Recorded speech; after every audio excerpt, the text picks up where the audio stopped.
സ്വകാര്യ ബസ് ഉടമകൾ ഈ മാസം 22 മുതൽ നടത്താനിരുന്ന സമരം പിൻവലിച്ചു. വിദ്യാർത്ഥികളുടെ കൺസെഷൻ വിഷയത്തിൽ അടുത്തയാഴ്ച വിദ്യാർത്ഥി സംഘടനകളുമായി ചർച്ച നടത്തും. ഗതാഗത മന്ത്രിയുമായി സ്വകാര്യ ബസ് ഉടമകൾ നടത്തിയ ചർച്ചയിലാണ് തീരുമാനം. ആ ചർച്ചയ്ക്ക് ശേഷം ഗതാഗത മന്ത്രി പ്രതികരിക്കുന്നു. അതിലേക്ക് സംസാരിച്ചുകൊണ്ട് അവർ കൂടുതൽ ആലോചിച്ചതിന് ശേഷം അറിയിക്കാമെന്ന് പറഞ്ഞിരിക്കുകയാണ്.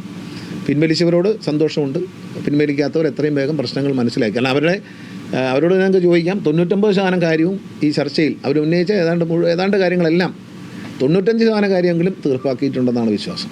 കാരണം അത് ന്യായമായ എല്ലാ കാര്യങ്ങളും. ഈ തർക്കം വന്നൊരു കാര്യം, ഈ പോലീസ് വെരിഫിക്കേഷൻ, അതിൽ സർക്കാർ വിട്ടുവീഴ്ചയ്ക്കില്ല, വേണമെന്ന് നിങ്ങൾ തന്നെ തീരുമാനിക്കണം. ഈ മാധ്യമപ്രവർത്തകരോടും ജനങ്ങളോടും ഞാൻ ചോദിക്കുകയാണ്, അത്തരത്തിലുള്ളവരെ കൊണ്ട് കേരളത്തിൽ വണ്ടി ഓടിക്കാൻ അത് KSRTCയിലും അനുവദിക്കില്ല, പ്രൈവറ്റ് ബസ്സിലും അനുവദിക്കില്ല. KSRTCയിലും പുതുതായി എല്ലാവരുടെയും പോലീസ് വെരിഫിക്കേഷൻ. KSRTC ജീവനക്കാർ, സ്ഥിരം ജീവനക്കാർക്ക് അതെല്ലാം ഉണ്ട്.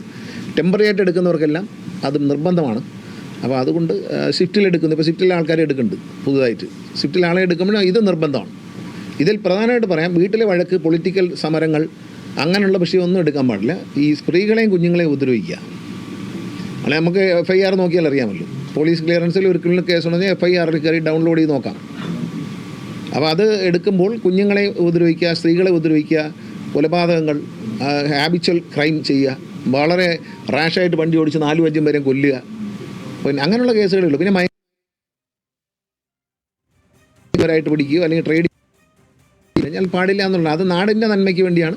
ഈ ഉടമസ്ഥർക്കും അറിയാം അവരുടെ നന്മയ്ക്ക് വേണ്ടിയാണ്. പിന്നെ ആളെ കിട്ടാനുള്ള പ്രയാസമുണ്ട്. പക്ഷേ അവർ പൊന്നോച്ച് ഒരു മാറ്റം വരുത്താൻ തീരുമാനിച്ചിട്ടുണ്ട്. അതായത് ഇപ്പോൾ ഡ്രൈവർ കണ്ടക്ടർ ആകണമെങ്കിൽ 10ാം ക്ലാസ്സിൽ പരീക്ഷ അപ്പിയർ ചെയ്തിരിക്കണം, ജയിക്കണമെന്നില്ല. പക്ഷെ അത് കുറയ്ക്കാൻ തീരുമാനിച്ചു. 7ാം ക്ലാസ് കഴിഞ്ഞാലും കണ്ടക്ടർ ലൈസൻസ് കൊടുക്കാൻ. കാരണം ഡ്രൈവിംഗ് ലൈസൻസ് ഇങ്ങനെ ഒരു പാഠഭാഗം പറയുന്നില്ല. ഡ്രൈവിംഗ് ലൈസൻസിൽ ഏതുവരെ പഠിക്കണമെന്ന് പറയുന്നില്ല, അപേക്ഷിച്ചാൽ കൊടുക്കാം. പക്ഷേ ഇതിൽ ഒരു ലിമിറ്റ് 10ാം ക്ലാസ് എന്ന് വെച്ചു. അതുകൊണ്ട് ഒരുപാട് ആളുകൾ ചെറുപ്പത്തിൽ തന്നെ ബസ്സിൽ പഠിത്തം ഡ്രോപ്പായിട്ടായി പോയ ഒരുപാട് പാവപ്പെട്ട കുഞ്ഞുങ്ങളുണ്ട്. അപ്പോൾ അവരെ പരിഗണിച്ചുകൊണ്ട് അവർ ഒരു ആശയം മുന്നോട്ട് വെച്ചു. ആശയം അംഗീകരിക്കുന്നു. 7ാം ക്ലാസ് മുതലുള്ള ആളുകൾക്ക് 7ാം ക്ലാസ് പഠിച്ചിട്ടുണ്ടെങ്കിൽ ഈ കണ്ടക്ടർ ടെസ്റ്റ് എഴുതാൻ പറ്റും. അപ്പോൾ കൂടുതൽ കണ്ടക്ടർമാരെ, തൊഴിലവസരമാണ്, കുറച്ചുകൂടി കണ്ടക്ടർമാരെ അവൈലബിൾ ആക്കാൻ കഴിയുന്നതാണ്. അവർ മെഷീൻ കൈകാര്യം ചെയ്യാൻ പഠിച്ചാൽ മതി. അതൊക്കെ സ്വകാര്യ ബസ് ഉടമകൾ ഈ മാസം 22 മുതൽ നടത്താനിരുന്ന സമരം പിൻവലിച്ചു. വിദ്യാർത്ഥികളുടെ കൺസെഷൻ വിഷയത്തിൽ അടുത്തയാഴ്ച വിദ്യാർത്ഥി സംഘടനകളുമായി ചർച്ച നടത്തും. ഗതാഗത മന്ത്രിയുമായി സ്വകാര്യ ബസ് ഉടമകൾ നടത്തിയ ചർച്ചയിലാണ് ഈ തീരുമാനം ഉരുത്തിരിഞ്ഞിരിക്കുന്നത്. അതിനുശേഷം ഗതാഗത മന്ത്രി നടത്തിയ വാർത്താ സമ്മേളനമാണ് കണ്ടത്.